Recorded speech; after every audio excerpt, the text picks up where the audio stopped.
ونعوذ بالله من شرور أنفسنا ومن سيئات أعمالنا من يهده الله فلا مضل له ومن يضلله فلا هادي له ونشهد أن سيدنا ومولانا محمدًا عبده ورسوله أرسله بالحق بشيرًا ونذيرًا وداعيًا إلى الله بإذنه وسراجًا منيرًا صلى الله تعالى عليه وعلى آله وأصحابه وأزواجه وأتباعه وبارك وسلم أما بعد فأعوذ بالله من الشيطان الرجيم بسم الله الرحمن الرحيم أمن هو قانت آناء الليل ساجدا وقائما يحذر الآخرة ويرجو رحمة ربه قل هل يستوي الذين لا يعلمون والذين لا يعلمون إنما يتذكر أولو الألباب صدق الله العظيم. جناب صدر مجلس، مشائخ اسلام،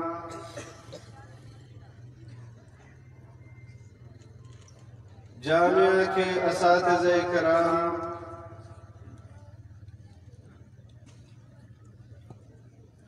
طلباء عزیز،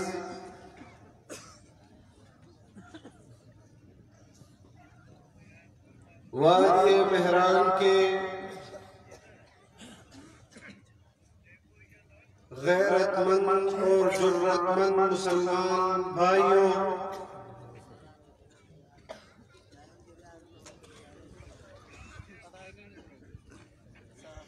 برادر مکرم حضرت مولانا راشد خالد محمود سومرو صاحب، جامعہ کے محتمم، میں انتہائی شکر گزار ہوں کہ آپ لوگوں نے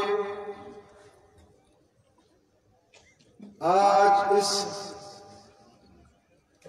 عظیم محفل میں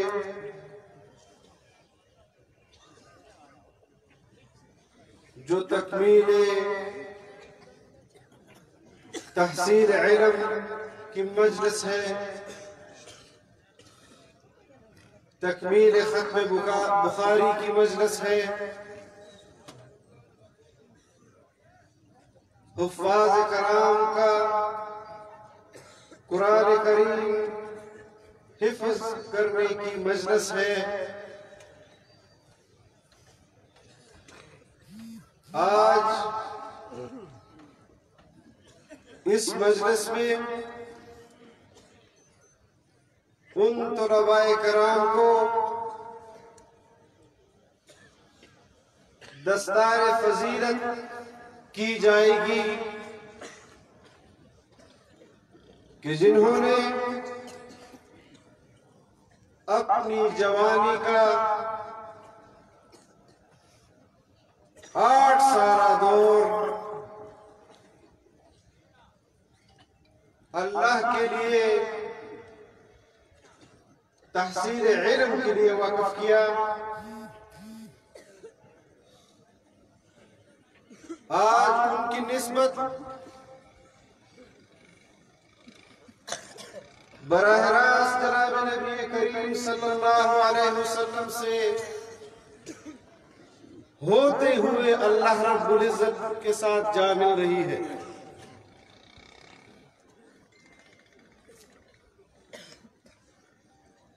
یقیناً یہ ہمارے لیے اعزاز کی بات ہے کہ اللہ تعالی نے ہمیں ان مدارس کے ساتھ وابستہ کیا.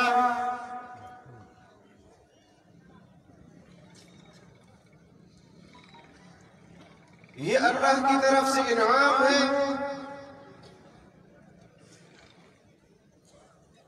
کہ میں خود بھی ایک دینی مدرسے کا پڑھا ہوا ہوں.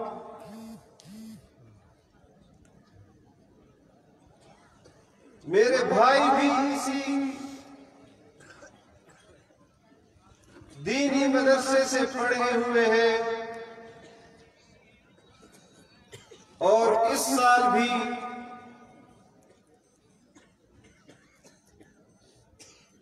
میرا ایک بھائی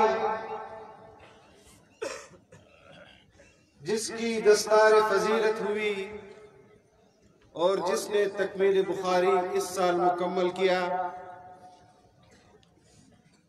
میں یقیناً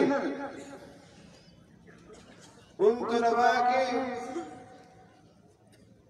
احساسات اور جذبات کو سمجھ سکتا ہوں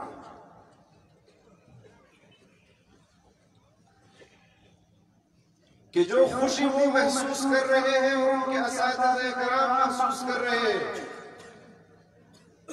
ان کے والدین محسوس کر رہے ہیں، ان کے عزیز و اقارب محسوس کر رہے ہیں. یہ نسبت اتنی عظیم نسبت ہے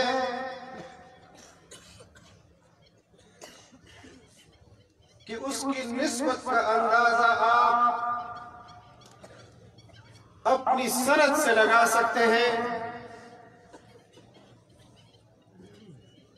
کہ آپ کی سند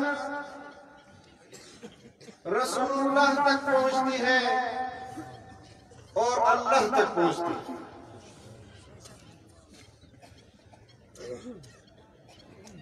مجھ سے پہلے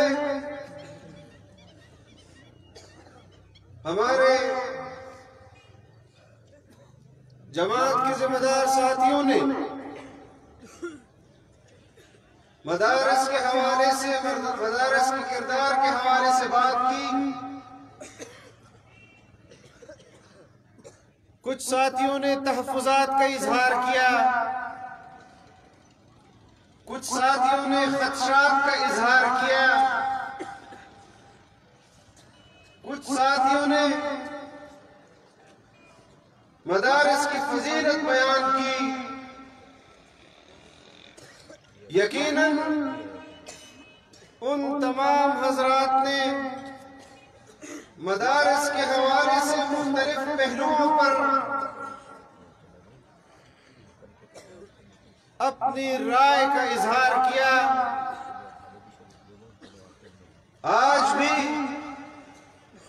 جس ایوان میں ہم بیٹھے ہیں وہاں پر ان کی غلام گردشوں میں مدرسہ اصلاحات کی بات سنتے ہیں اور مدرسی اصلاحات کی بات کون کر رہا ہے؟ ایک ایسا وزیر اعظم جس کو روز اول سے ہم نے پاکستان کا وزیر اعظم تسلیم نہیں کیا، ایک ایسی کابینہ جس کابینہ کو ہم نے تسلیم نہیں کیا، ایک ایسی حکومت جس حکومت کو ہم نے تسلیم نہیں کیا، وہ ملک کے اندر تعلیمی اصلاحات کی بات کرتی ہیں اور جس وزیر اعظم کو کی حالت یہ ہو کہ وہ کہتا ہو کہ میں ٹی وی پر کوئی ظلم دیکھتا ہوں تو مجھے مجھے غصہ آ جاتا ہے تو میری بیوی مجھ سے کہتی ہے کہ تم تو خود وزیر اعظم ہو. دوسرا وزیر کہتا ہے کہ حج ڈیٹا فارم سے ختم نبوت کا حلفنامہ غائب کر دیا جاتا ہے. جب ان سے سوال کیا جاتا ہے کہ آپ نے ایسا کیوں کیا تو وہ بربراہ ہمیں جواب دیتا ہے کہ مجھے اس کا علم نہیں. بغیر پوچھے مجھ سے یہ کام کروایا گیا ہے. میری اطلاع میں یہ فارم نہیں دیا گیا. کل پرسوں قومی اسمبلی کا اجلاس ہو رہا تھا. آج کورونا وائرس کے حوالے سے اس حکومت کے اقدامات آپ کے سامنے آئے. تمام ایوان میں اراکین اسمبلی نے ان کو توجہ دلائی کہ حکومت نے کیا اقدامات کیے ہیں. وائرس چین سے ہوتا ہوا یورپ تک پہنچ گیا ہے, ایران تک پہنچ گیا ہے. ہماری حکومت نے کیا اقدامات کیے ہیں. تو ایک وزیر اٹھ کر کھڑا ہوتا ہے اور کہتا ہے کہ ہم مشاہدہ کر رہے ہیں.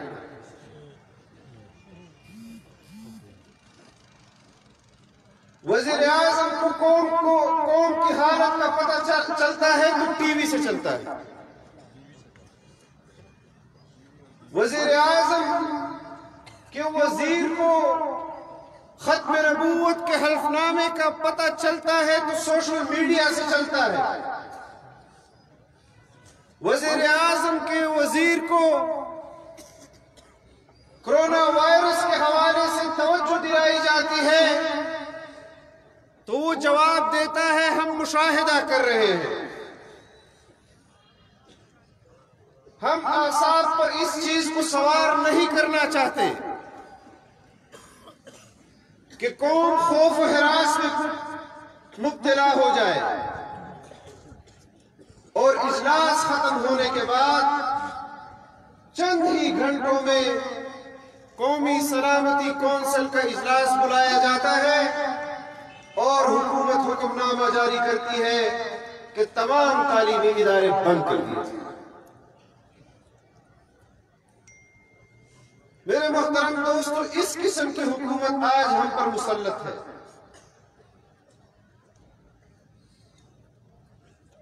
ہمارا وزیر اعظم امریکہ جاتا ہے تو بدنام زمانہ ایسا یہودی کہ جس کو مسلم ممالک کے علاوہ برطانیہ نے بھی ناپسندیدہ شخص قرار دیا ہے,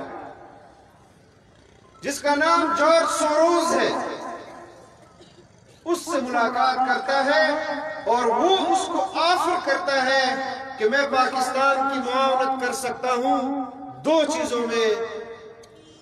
ایک آپ کی معاشی صورتحال, آپ کی معیشت میں, اور دوسرا تعلیمی نظام میں.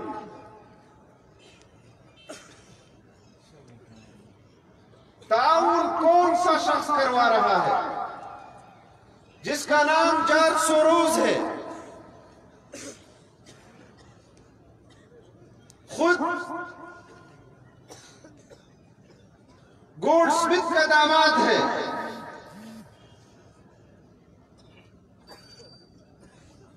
اور گولڈ سمتھ کے بیٹے روتھشائلڈ کے داماد ہیں. یہ وہ تین یہودی ہیں پوری دنیا میں جو چھوٹی موٹی ریاستوں کی معیشتوں کو کبھی ادھر کرتے ہیں کبھی ادھر کرتے ہیں. اور اس کے بعد بھی ہم سے سوال کیا جاتا ہے کہ آپ کس بنیاد پر اس کو یہودی ایجنٹ کہتے ہیں. ہماری معیشت کو سوچی سمجھی سازش کے تحت بدتباہ و برباد کر دیا گیا. یہودی نواز حکومت میں، عمرانی حکومت میں آج تعلیمی اصلاحات کے نام پر مدارس کا نصاب نشانہ ہے، لیکن میں آپ کے ذریعے پاکستانی عوام کو یہ پیغام دینا چاہتا ہوں کہ جمعیت علماء اسلام کے ہوتے ہوئے مدارس کا نصاب نہ انگریز تبدیل کر سکا ہے، نہ ان کے پٹھو حکمران تبدیل کر سکے. نعرہ تکبیر! جمعیت علماء اسلام شیر پارلیمنٹ حضرت مولانا اسد محمود صاحب. الحمدللہ ہندوستان کے اندر آج بھی مدارس اسی نصاب کے ساتھ اپنی تعلیم مسلمان قوم کو دے رہے ہیں. بنگلہ دیش کے اندر اسی نصاب کے تحت مدارس چل رہے ہیں. پوری دنیا کے اندر قرآن و حدیث کا یہی نصاب موجود ہے جو آج ہمارے ہاں موجود ہے.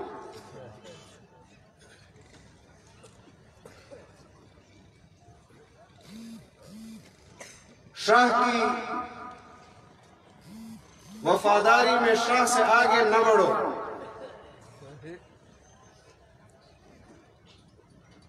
بہت سے حکمران آئے اور بہت سے حکمران چلے گئے، لیکن مدارس آج بھی اسی آب و تاب کے ساتھ اپنا نور قوم تک پہنچا رہی ہے. نعرہ تکبیر! مدارس اسلامیہ! نعرہ تکبیر!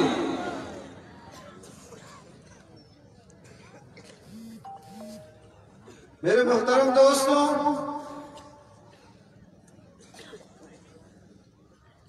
ناصر بھائی نے سندھی میں باتیں کی اور مجھے خود جو سمجھ میں آیا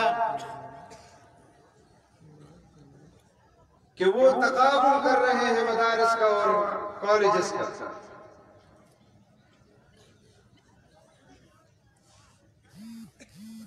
میں آپ حضرات کو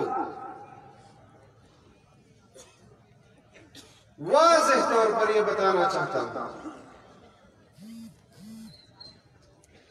کہ علماء کرام اور جمعیت علماء یہ قطعاً کالجز کے خلاف نہیں. ہم نے صوبے میں حکومت کی اور ہمارے صوبے میں سن 2002 تک 87 کالجز 47 سالوں میں بنے تھے. ہم نے 5 سال میں 80 کالجز بنائے. ہمارے دور تک پورے صوبے میں 8 یونیورسٹیاں بنی تھی. ہم نے اپنے دور حکومت میں 5 یونیورسٹیاں مزید بنائیں. ہم نے خواتین کے لیے علیحدہ میڈیکل کالجز بنائے. لیکن اس سے آگے بڑھ کر اور آپ کو ایک بات بتا دوں کہ راشد بھائی اور ناصر بھائی کے تو والد صاحب خود MBBS ڈاکٹر تھے، اور یہ قرآن اور حدیث کا کرشمہ ہے کہ جب معرفت عطا ہو جائے تو پھر علماء کی قیادت بھی ڈاکٹر خالد محمود سومرو نے کی. نعرہ تکبیر! شہید اسلام حضرت مولانا ڈاکٹر خالد محمود سومرو. علماء نے شہید اسلام کے سرپرستی میں سندھ کے اندر جو کردار ادا کیا ہے، یقیناً آپ تمام کارکن زندہ باد کے نعرے کے مستحق ہیں۔ آپ کے اکابرین زندہ باد کے نعرے کی مستحق ہے۔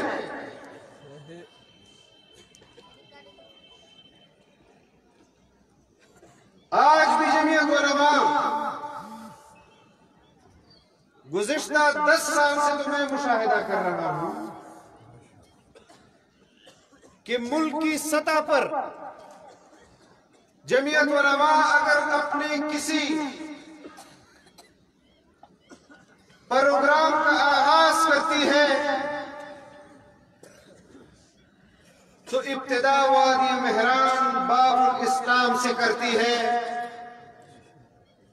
اور جمعیت کی قیادت پر جس انداز سے سندھ کی عوام لبیک کہتی ہے، میں خراج تحسین پیش کرتا ہوں آپ کو اور آپ کی قیادت کو کہ اپنی کاس کے ساتھ آپ کی جو کمٹمنٹ ہے، انشاءاللہ یہاں پاکستان کے اندر ہمارے پٹھو حکمران جن مذموم سازشوں کے ساتھ اس ملک کے اندر آتے ہیں، ان کی ہر سازش جمعیت علماء اسلام کا کارکن زمین بوس کرے گا۔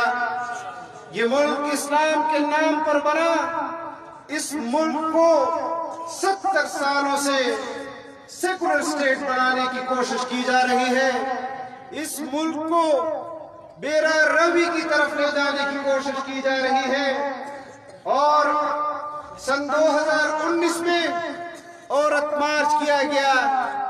پھر اس عورت مارچ کے اندر جس واحیات نعروں کے ساتھ وہ عورتیں بازار میں آئیں، جن بیہودہ نعروں کے ساتھ وہ عورتیں بازار میں آئیں، اس سال قوم نے رد عمل دیا اور عدالت نے اس کا نوٹس لیا۔ عدالت نے ان پر پابندی لگائی کہ آپ ان بیہودہ نعروں سے اپنے آپ کو مستثنیٰ کریں اور پھر اپنے حقوق کی بات کریں۔ آپ نے دیکھا کہ 2020 میں بھی انہوں نے وہی بے حیائی پھیلائی، وہی بےہودگی پھیلائی۔ آج جمعیت علماء اسلام آپ کو یہ بات بتانا چاہتی ہے، علل اعلان کہنا چاہتی ہے کہ آئندہ سال عورت مارچ کے نام پر یہ فریب اور ڈھونگ مچانے کی آپ کو اجازت قطعاً نہیں دے گی۔ جہاں آپ عورت مارچ رکھیں گے، جمعیت علماء اسلام وہیں پر تحفظ آئین پاکستان مارچ رکھی۔ نعرہ تکبیر! قائدین جمعیت علماء اسلام، اراکین جمعیت علماء اسلام، جناب امام انقلاب حضرت مولانا فضل الرحمان، قلبی مفتی زندہ تھا، قلبی مفتی زندہ تھا۔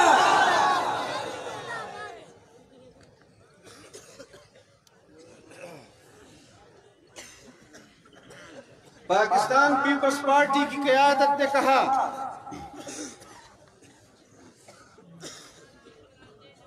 کہ ہم عورتوں کے حقوق کے حامی ہیں اور ہم عورت مارچ والوں کے ساتھ کھڑے ہیں۔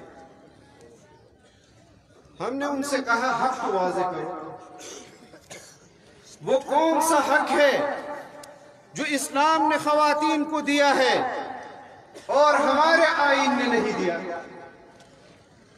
ہم سے بات تو کرو، کون سا حق اس کے لیے مانگ رہے ہو جو اسلام نے دیا ہو، آئین نے نہ دیا ہو؟ اور پھر کہتے ہیں کہ ہم عورت کو وزیر اعظم بنانا چاہتے ہیں۔ میرے دوستوں، میں نے ان کو کہا کہ آپ پیدا بھی نہیں ہوئے تھے. یہ حق اس وقت پاکستانی قوم ایک عورت کو دے چکی ہے اور وہ عورت آپ کی والدہ ہے. جہاں سے یہ ایجنڈا آ رہا ہے foreign funded N G Os یہاں پر اس قسم کی مضمون سازشیں کرتی ہے. امریکہ اس قسم کے سازشوں کے پیچھے ہوتا ہے. امریکہ سب سے زیادہ علمبردار بنتا ہے جمہوریت کا اور پاکستان کو سب سے پسماندہ سمجھتا ہے جمہوریت کے حوالے سے. تو اگر عورت کو حکمران بنانا جمہوریت ہے تو پاکستانی امریکیوں سے کوئی 40-50 سال آگے ہے اس جمہوریت میں کہ امریکہ میں آج تک خاتون صدر مملکت نہیں بنی.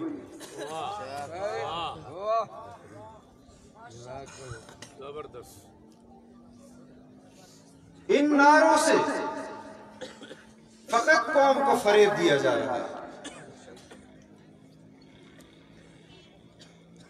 لیکن اگر فریب نہیں دے سکتے تو اس کی بنیاد یہ مدارس اور یہ علماء ہے.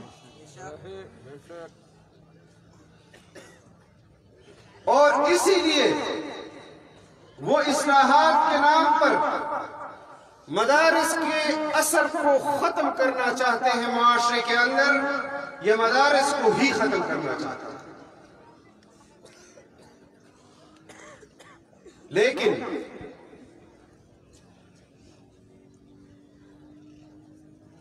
مدارس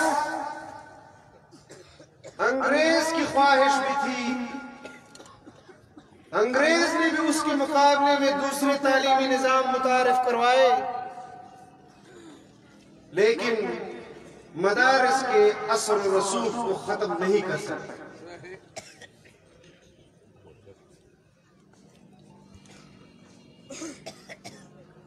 میں سخت الفاظ نہیں استعمال کرنا چاہتا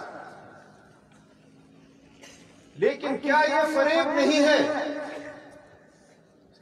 کہ ملک کے اندر سب سے بڑا نیٹ ورک جو اس وقت قوم کے 20 لاکھ لڑکوں اور لڑکیوں کی تعلیم کا ذمہ لیے ہوئے ہے بیک وقت 20 لاکھ طلباء کرام اور طالبات مدارس کے اندر اس وقت تعلیم حاصل کر رہی ہے. دنیا کے اندر یہ اعزاز کسی اور ملک کو حاصل نہیں ہے کہ پاکستان ہر سال 80,000 حفاظ کرام تیار کر رہا ہے. آپ کیوں مدارس کی اس کردار کو قوم اور دنیا کے سامنے نہیں لا رہے؟ آپ کیوں مدارس کے اندر پڑھنے والے علم وحی کے طلباء کا یہ کردار دنیا کے سامنے کیوں نہیں لا رہے؟ مدارس نے ان طلباء کے رہائش کا ذمہ بھی لیا ہوا ہے، کیوں اس کردار کو آپ دنیا کے سامنے نہیں پیش کرتے؟ مدارس نے ان طلباء کے کتابوں کا ذمہ بھی لیا ہوا ہے، کیوں آپ مدارس کی اس کردار کو دنیا کے سامنے پیش نہیں کرتے؟ اور پھر اپنی طرف سے من گھڑت باتیں بنا کر مدارس کو الزام دینے کی کوشش کرتے ہو، پھر اس کو قوم کے سامنے اور دنیا کے سامنے کٹہرے میں کھڑے کرنے کی کوشش کرتے ہو. ہم اس قسم کے مضمون سازشوں کا ہر محاذ پر مقابلہ کریں گے اور کرتے چلے آئے ہیں. نعرہ تکبیر! عمرانی حکومت سے، یہودی نواز حکومت سے، جو امریکہ جو یار، جو قادیانی جو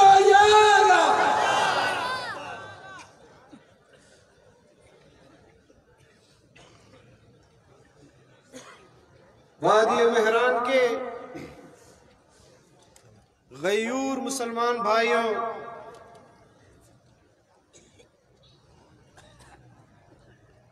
یہ اللہ کی دین ہے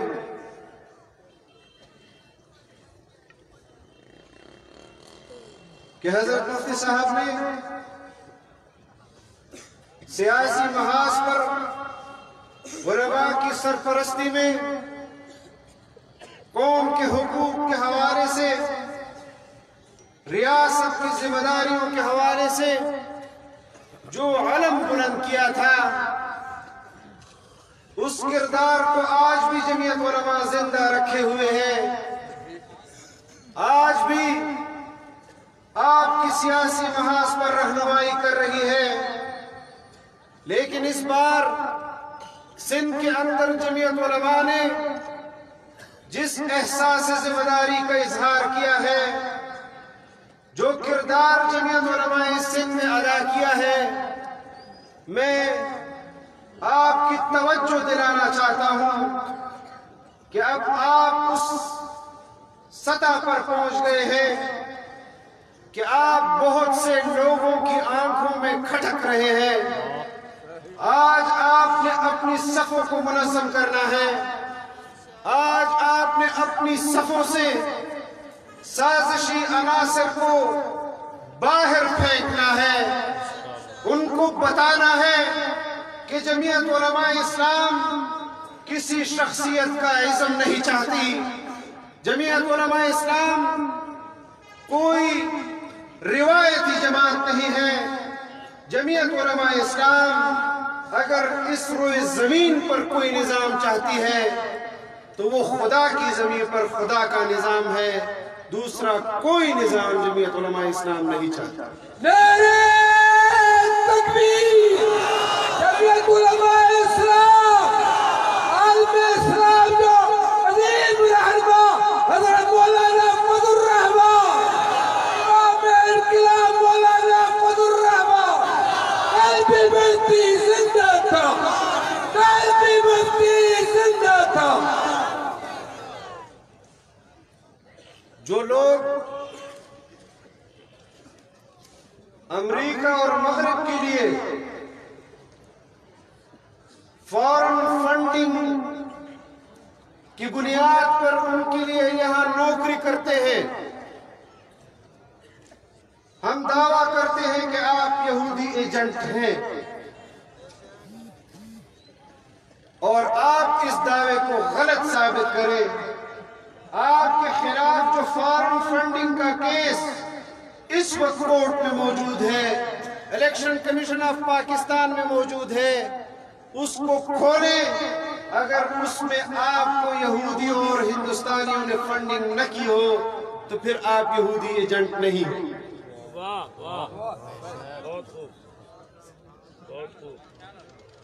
آپ کی پوری تحریک میں ہی سب سے زیادہ فنڈنگ ہی انہی لوگوں کی ہے۔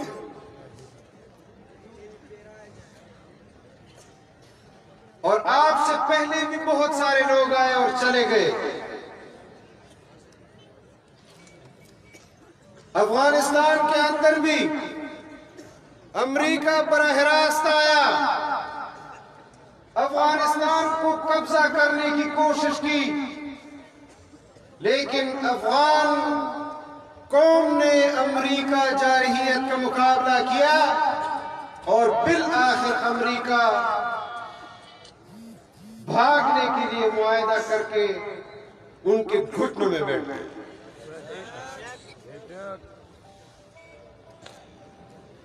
ہم نے پاکستان میں آئین کا حلف اٹھایا ہے، آئین کی بالادستی کا حلف اٹھایا ہے۔ آج اگر آئین کو ہم اسلامی جمہوریہ پاکستان کہتے ہیں تو یہ جمعیت علماء اسلام کے مرہون منت ہے، یہ مفکر اسلام حضرت مولانا مفتی محمود رحمہ اللہ کے مرہون منت ہے۔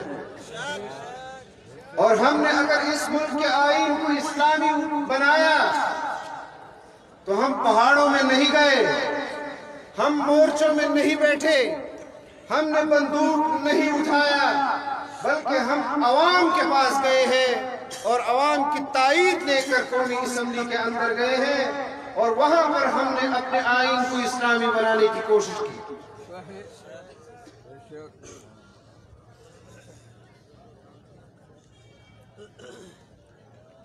اسی آئین کے تحت جمعیت علماء اسلام کے امیر مفکر اسلام حضرت مولانا مفتی محمود رحمہ اللہ نے قادیانیوں کو آئین کے اندر کافر ڈکلیئر کروایا. نعرہ تکبیر، اجازت ختم نبوت. پھر ہمیں لوگ کہتے ہیں کہ مذہبی کارڈ، اس وقت بھی شاید کچھ لوگ کہتے ہوں گے کہ یہ مذہبی کارڈ استعمال کر رہے ہیں، لیکن امت کا دیرینہ مسئلہ جو قادیانیت کی صورت میں مسلمانوں کے خون کو جلا رہا تھا، اس قضیے کو ہی ختم کر. اور ان قادیانیوں کے متعلق حضرت مفتی صاحب رحمہ اللہ کے الفاظ ہیں کہ قیامت آ سکتی ہے لیکن پاکستان میں قادیانی پھر مسلمان کی حیثیت سے سر نہیں اٹھا سکتا.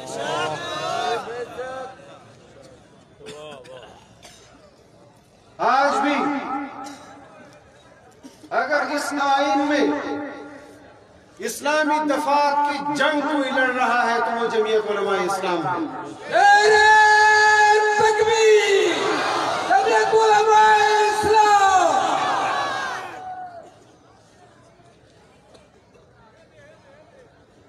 یہ جو آپ لوگ جلسوں میں شرکت کرتے ہیں، جلوسوں میں جمعیت علماء اسلام کے ساتھ اظہار یکجہتی کرتے ہیں،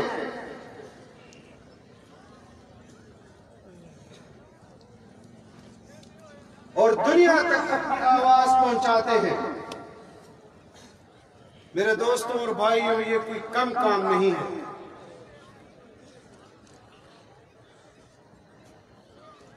آپ کا مقصد اگر اسلامی نظام ہے، آپ کا مقصد اگر آئین میں موجود اسلامی دفعات کا دفاع ہے تو یہ عین جہاد ہے جو آپ کر رہے ہیں، اور بغیر بندوق کے کر رہے ہیں. افغانستان میں تو افغان قوم نے امریکیوں کو چنے چھپانے کے لیے بندوق کا سہارا لیا، لیکن جمعیت علماء اسلام نے ان کو پاکستان میں بغیر بندوق کے ہی ان کو چنے چھپوا دیے. آج ان کے کٹ پتلی حکمران غیر مؤثر ہو کر رہ گئے ہیں، اور ان کی صورتحال میں آپ کے سامنے بیان کر چکا ہوں کہ مشاہدہ کر رہے ہیں. مجھے ٹی وی سے پتہ چلا اور مجھے سوشل میڈیا سے پتہ چلا. پاکستان جیسی ریاست میں اس قسم کا رویہ قطعاً برداشت نہیں کیا جائے گا کہ اگر ہماری معیشت کا مسئلہ ہو تو معاشی محاذ پر بھی ہمیں اپنے آرمی چیف کو اپنے وزیر اعظم سے پہلے چائنا کے پاس بھیجنا ہو، اور اسی معاشی معیشت کے محاذ پر اپنے وزیر اعظم سے پہلے اس کو ترکی بھیجیں، امارات بھیجیں، سعودی عرب بھیجیں. اور آج تو حالت یہ ہے کہ ہماری ملک کی کابینہ نے کرونا وائرس کے حوالے سے کیبنٹ کا ایک اجلاس بھی پرسوں تک نہیں کیا تھا. ہمارے آرمی چیف صاحب نے کرونا وائرس کا نوٹس لیا، ہماری افواج پاکستان نے کرونا وائرس کا نوٹس لیا.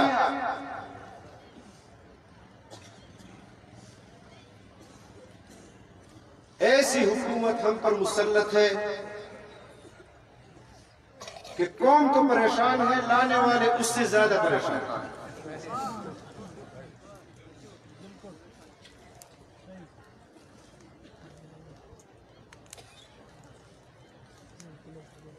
ملک کے اندر بڑے بڑے منصوبے بند کر دیے گئے ہیں۔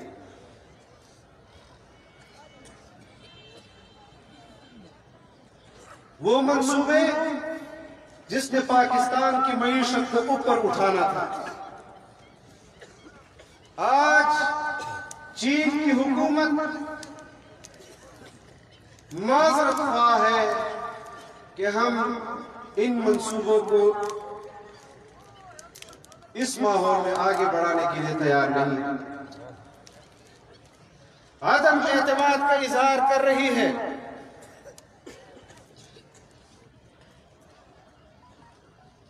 خارجہ پالیسی کا حال ہمارا یہ ہے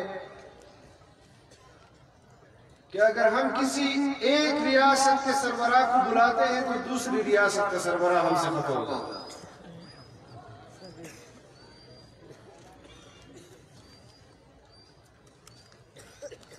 نہ خارجہ پالیسی ہے، نہ یہ حکومت داخلی امور چلا سکتی ہے، معیشت تباہ و برباد کر دی ہے۔ 25 لاکھ سے زائد لوگ 18 ماہ میں بے روزگار ہوئے، 52% کارخانے ہمارے بند ہو چکے ہیں، لوگ خودکشیاں کرنے پر مجبور ہو گئے ہیں۔ ان تمام حالات کا ہمیں ادراک بھی کرنا ہے اور سدباب بھی کرنا ہے۔ نالائق حکومت ہے، نالائق حکومت ہے، عمرانی حکومت ہے۔ یہ صرف نالائق نہیں ہے بلکہ اس کا ایجنڈا ہی یہی ہے کہ پاکستان کو آپ نے کمزور ترین کرنا ہے۔ لیکن اس محاذ پر جمعیت علماء اسلام سد سکندری بن کر ان کا مقابلہ کر رہی ہے۔ آج نہیں تو کل ہم ان کٹ پتی حکمرانوں سے نجات دلا کر اس قوم کو بھی ترقی کی راہ پر گامزن کریں گے۔ مدارس کے حوالے سے جو پالیسی جمعیت علماء نے علماء کرام کو اور مدارس کو دی ہے، اس حوالے سے ہم سب مطمئن ہیں کہ جب تک کسی بھی معاہدے کو جمعیت علماء اسلام کی تائید حاصل نہیں ہوگی، وہ معاہدہ مدارس کے لیے قابل قبول قطعاً نہیں ہے۔ تو مدارس کے محاذ پر بھی ہم نے دیکھنا ہے، سیاسی محاذ پر بھی ہم نے اپنے صفوں میں اتحاد پیدا کرنا ہے، علماء کرام کو اور مذہبی طبقے کو بھی اتحاد اور اتفاق کا مظاہرہ کرنا ہوگا۔ آج جس وبائی مرض کے متعلق جمعیت علماء نے فیصلہ کیا ہے کہ مرکز سے لے کر صوبوں اور ضلعوں اور تحصیلوں تک تمام پروگرام انہوں نے ملتوی کر دیے ہیں۔ وفاق المدارس العربیہ نے بھی امتحانات ملتوی کر دیے ہیں۔ تو اس حوالے سے جو ہدایات وفاق المدارس کی طرف سے اور جمعیت علماء اسلام کی طرف سے آپ کو ملے، اس پر آپ عمل بھی کریں۔ اس حوالے سے جہاں بھی ضرورت ہو اپنی خدمات پیش کریں کہ ہمیں اس کا یہ جو وبائی مرض پھیل رہا ہے اس کے حوالے سے ہم اپنے لوگوں کو محفوظ کر سکیں۔ میں آپ تمام حضرات کا، محترم صاحب کا، راشد بھائی کا اور سندھ کا انتہائی مشکور ہوں کہ انہوں نے مجھے یہ عزت افزائی دی۔ انشاءاللہ جو تعلق آج آپ اور ہمارے تیسری نسل میں منتقل ہو چکا ہے، اس تعلق کو ہم اپنے آنے والی نسلوں میں منتقل کریں گے۔ میں آپ تمام حضرات کا شکر گزار ہوں اور دعا گو ہوں کہ اس مدرسے کا خیر، اس مدرسے کا علم کا نور وہ معاشرے تک ایسے ہی پھیلتا رہے۔ وآخر دعوانا الحمدللہ رب العالمین۔